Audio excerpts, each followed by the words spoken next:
Welcome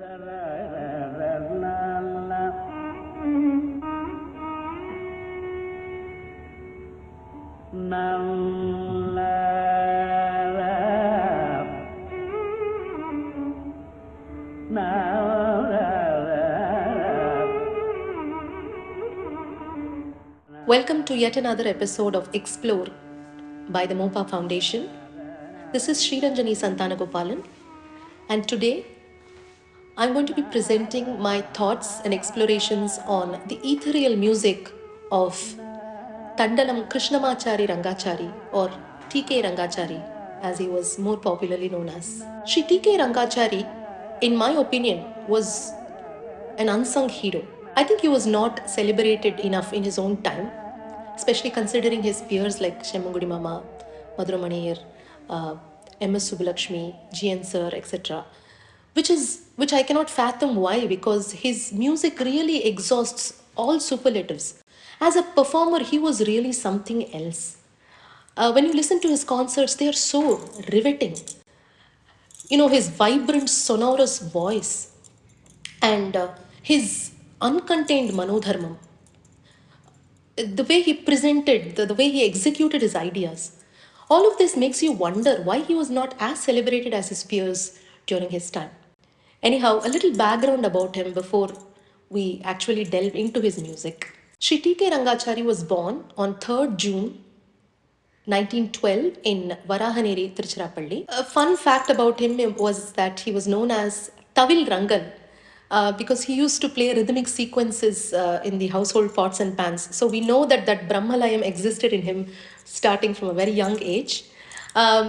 He took his initial training from Kodunganallur Subbaya Bhagavatar, and he also, he trained under Gurukula system under Subbaya Bhagavatar, and he also has learned from Namakkal Narasimha Iyengar, who was also the guru of Ariyakudi. We also know that he considered Ariyakudi as his Manasika Guru, which we can really see a lot of influences of Ariyakudi in his music. We are going to listen to him plenty, so we're going to see that. He joined the Annamalai University in Chidambaram, where he did his Sangeeta Bhushanam course. And while he was in Annamalai University, he had the opportunity to learn from Sabesha Iyer, Ponnaya Pillai, Sathur Krishna Iyengar, etc. When we speak about his voice, he had such a naturally consummate voice. Like, he had such felicity in his voice naturally. But then you can also see that his voice is very well trained.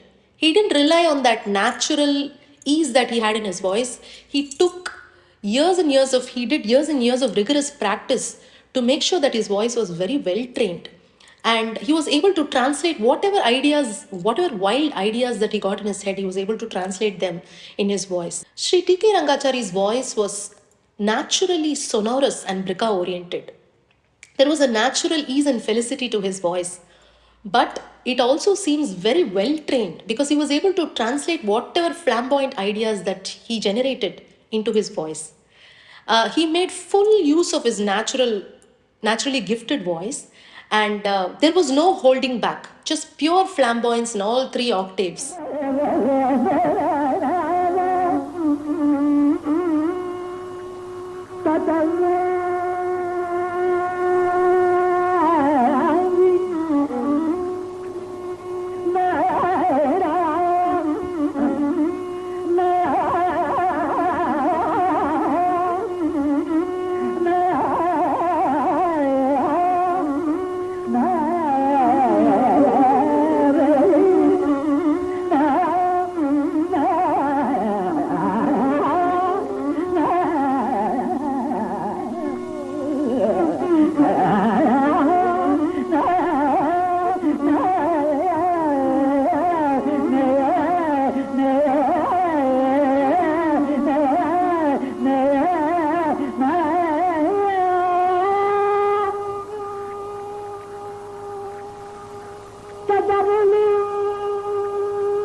Sri T K Rangachari was way ahead of his time. His music was very manodharmam forward, and as I said, his ideas were extremely out of the box. He exercised absolute freedom of his creative space. When you look at the way he suddenly bursts into Ragamalika Swarams in a Kriti, or when he veers off into Raga Alapana during a Vritam singing, these are things that musicians of his age group would have never even dared to fathom into. Take his rendition of Tattva Merugatarma, for instance. Let's forget the Ragamalika Swarams for a bit. Let us see how he has handled the Swarams in this raga. He has understood how important it is to not overdo the gamakams in this raga. It's very plain notes forward, and he has connected the plain notes with very tasteful spuritams and jarus, and he has played with this ragam almost as if they were Western notes. It's a pure joy to listen to. He has presented some rhythmic patterns in the Swarakalpana segment. They are just simple abhiprayams like ta ti ke ta tom ta, ta ti ke ta tom ta, ta ti ke ta tom ta ga twa me tu ga ta ra ma. And then he sung ta tom ta tom ta tom ta ta ta tam, ta tom ta tom ta tom ta ta ta tam. Ta tom ta tom ta ta ta tam, ta ta tam ta ta tam, ta ta ta ta twa me tu ga ta ra ma. These are very simple rhythmic patterns, but the sequence in which he has presented them has created an illusion of grandeur, and almost there is a factor of unattainability in this. So it's so beautiful to listen to. Let us listen to that.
After the Swara segment in Garuda Dhwani, he's done something unthinkable.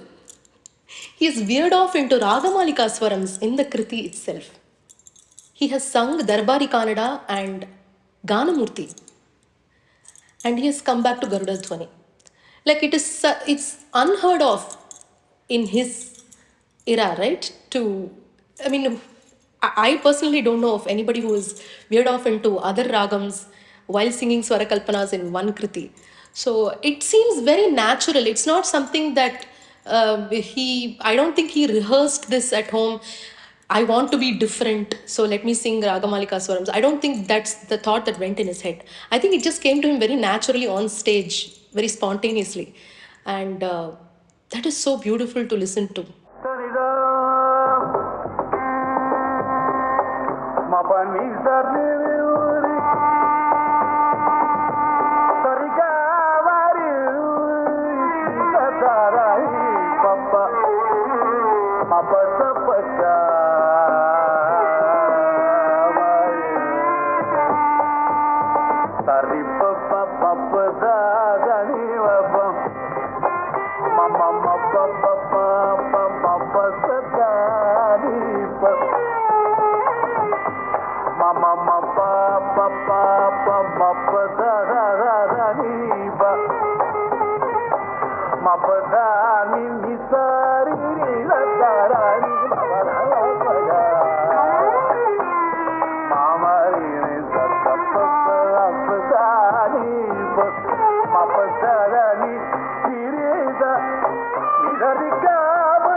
As I said, he was completely in control of his creative space. He didn't care about what anybody thought about him, and that's what makes his music so spontaneous and so beautiful. Every Swara Kalpana segment of T K Rangachari Mamas is a masterclass in Sarvalagu Swaram singing. He had a natural Brahmalayam in him. We know that he was called Tavil Rangan. He started very early with his rhythmic explorations. But the way he has sung the Sarvalagu Swarams, they flow very naturally, but then they're also very structured and very pertinent.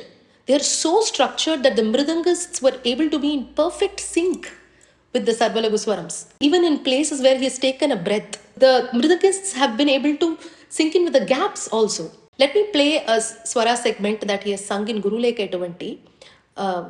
You will see what I'm talking about.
When you listen to this clip, you wonder if this was rehearsed.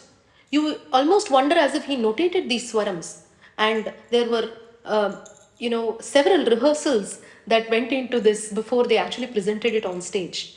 But we all know that it was unrehearsed. So ideally structured were his Sarvalabu swarams, that this is the kind of sync that they were able to achieve.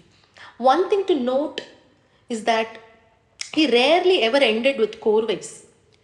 He just went along with the flow of the Swara Kalpana and ended with pleasant abhiprayams that the Mridangists were able to predict and join in. And he was still able to achieve that grand landing and that roaring applause. As a performer, this makes me wonder why we feel the need to kind of thrust chorway into every Swara Kalpana segment.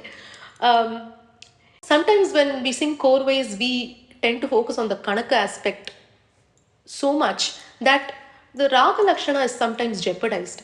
And chorways sound almost dry and forced in some ragams, and we don't really think about it.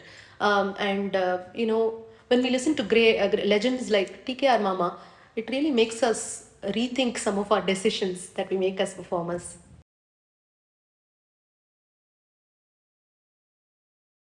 T K Rangachari Mama as a team player, we have to talk about this. See, not only did he exercise absolute freedom in his own music, but he gave that same space to his co-artists as well for them to explore their ideas. Even within kritis or RTPs, there were well-placed gaps in which his co-artists could explore their ideas solo. So this just goes to prove how strong of a team player he was, and just the generosity of his soul.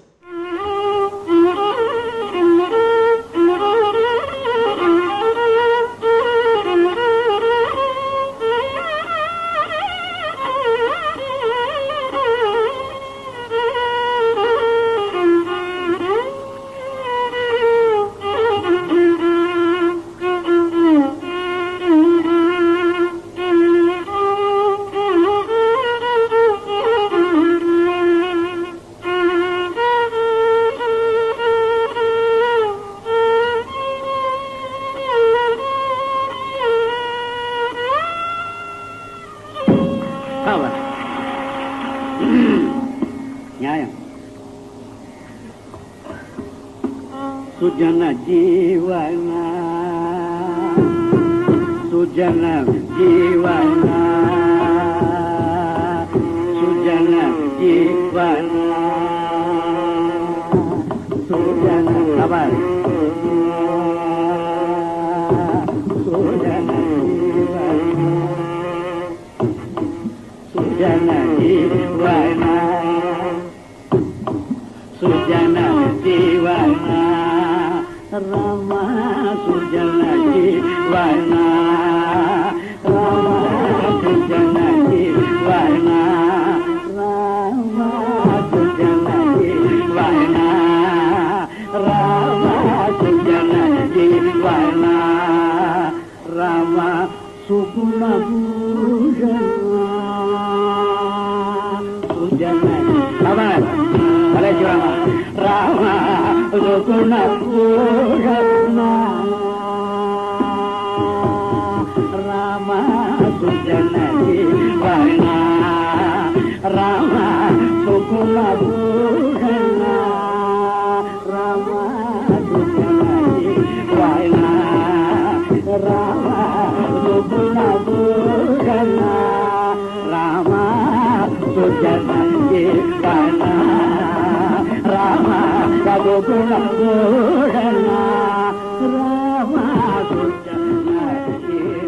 Take his interaction with the audience, for instance. He understood that a concert is not just about him, but it's an exchange of energy between him, his co-artists, and his audience. Even as we listen to his recordings, we can feel the excitement of a live concert, right? We can only imagine how exhilarating it would have been to listen to an actual live concert of his. In this particular clip, he's taken a good 2 to 3 minutes to talk to his audience and, let them know exactly what is running in his mind before he starts Ambani Lambari. It is so beautiful to listen to it. I think it's very endearing that he did that. And I've heard that he does it very often too. He makes an actual effort to connect with his audience. And we can see that in this clip as an example. எப்பவுமே சங்கராபரணங்கள் இது கொஞ்சம் கேளுங்கள நீலம் வரைய இருக்கவே இருக்கு. இன்னும் பெரிய ராகம் ஒன்றும் பாடலே நினைச்சுக்காதீங்க. பாடுறேன், தோடி பாட போறேன், பல்லவிக்கு வச்சுட்டு இருக்கேன். இந்த ராக பாடுவேன், அந்த குறைய விடல.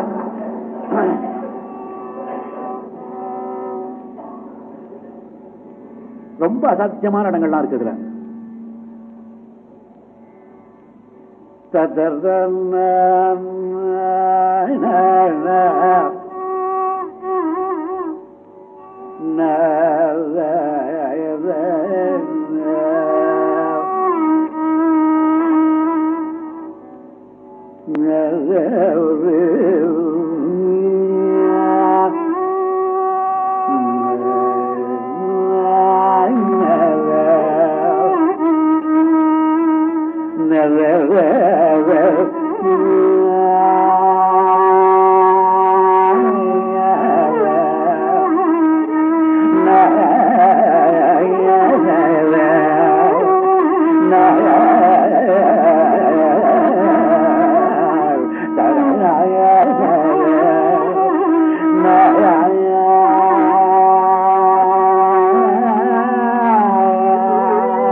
He has sung a 9-minute Raga Alapana of Neelambari before presenting the Kriti Amba Neelambari by Sri Ponnaya Pillai.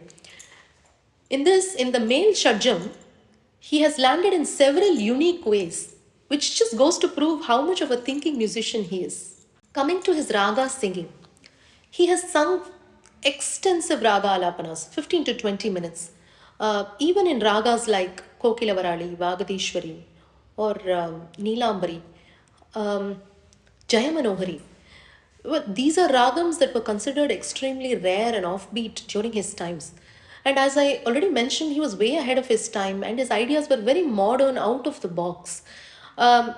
Yet, it is impossible to discard any phrase as irrelevant to the raga development, if that makes any sense. There was no wastage. His raga development was very slow and steady.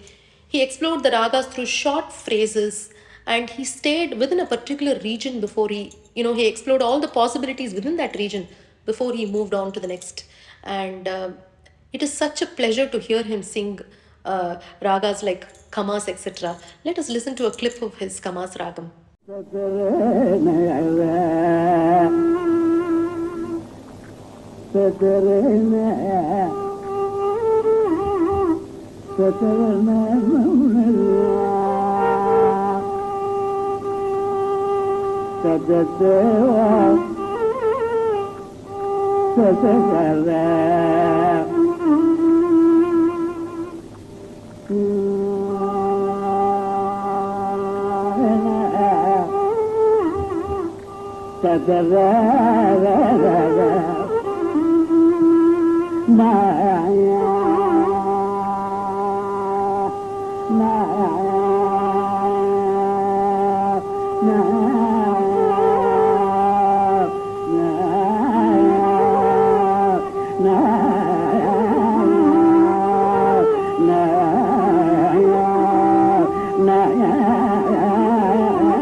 We are now going to listen to Vagadishwari Ragam of his. It's almost 15 to 20 minutes long. What is astonishing is that he was in no hurry to establish the Vivadi aspect of the Ragam. Only 5 minutes into the Raga essay has he actually sung the Shakshruti Rishabham itself, which just goes to prove the unhurried mindset of not only the artists but the listeners also during his time.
Singing Vivadi notes in the upper octaves especially is very risky. It's very prone to slips. And he has achieved this with such ease and such fidelity to Shruti. It only goes to prove how much he has trained his voice. No matter how much natural felicity you have in your voice, it takes asura sadhaka or rigorous practice to be able to sing with that fidelity to Shruti and with such ease. And this is the rigorous training, the hours and hours of training that he went through in his Gurukula is very apparent in ragams like this.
One thing though, even though he seemed like the kind of musician who preferred to sing long, lengthy, exuberant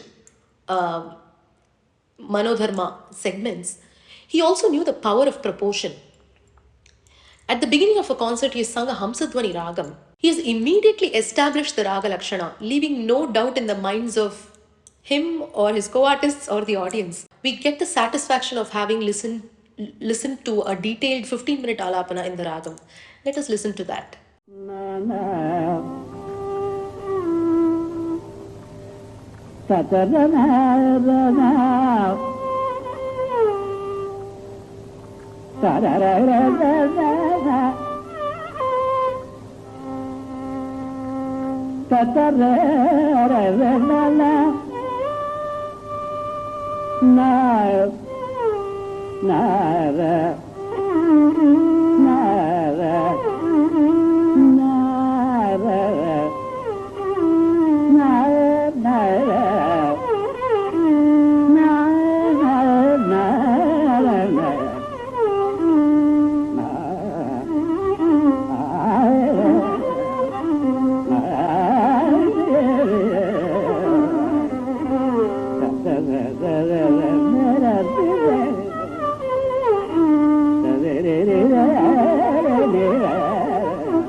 Such uninterrupted flow of ideas.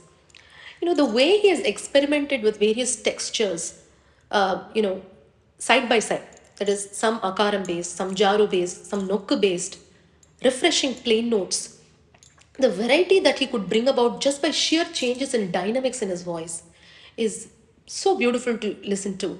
And it's very apparent in the Tanam that he has sung, which we are going to be playing now.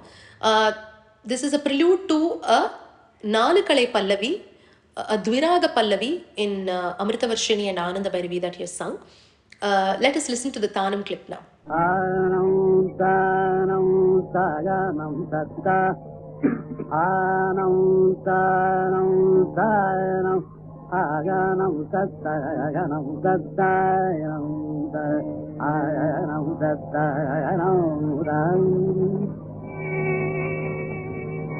aganam tatta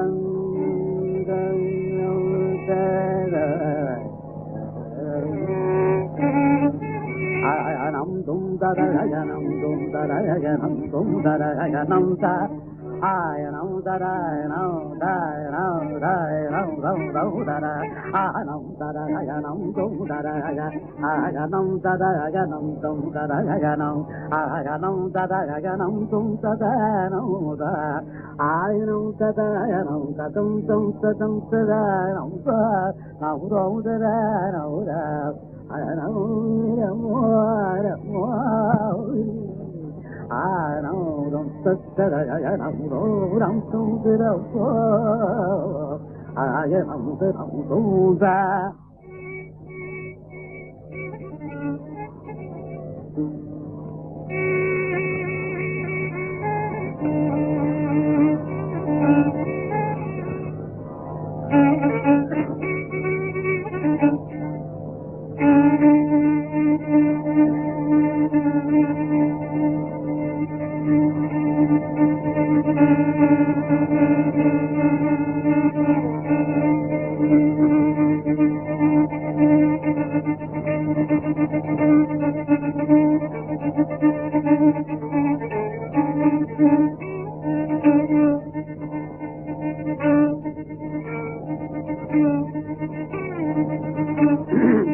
New experiment.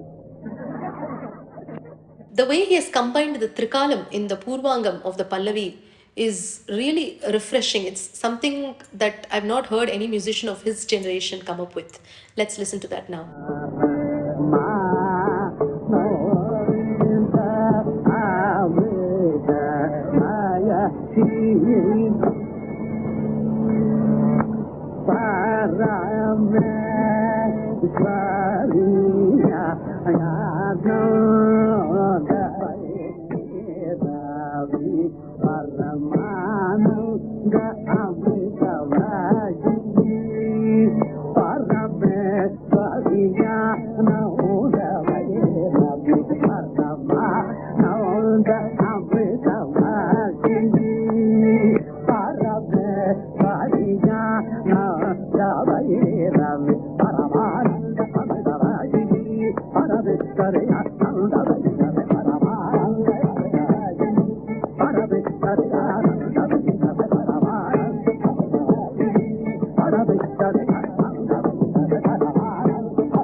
One thing to note is that he brought out Manodharmam elements not only in the Manodharmam section but within the structure of the song itself. If you take Sitamamayama, for instance, the way he's accentuated the line parame shavashi shtapara, it's so simple, but it's genius.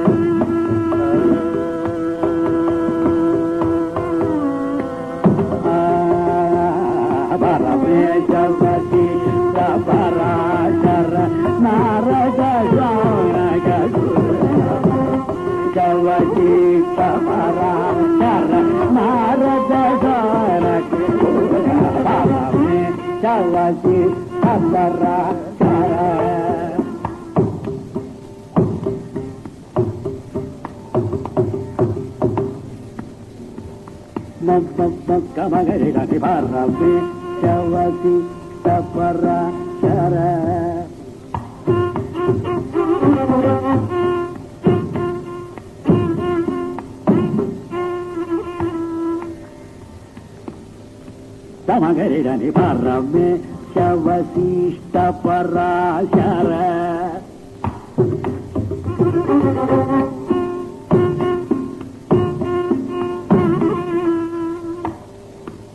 Gamadani dani dani dama gamagarani parame shavasishta parashara.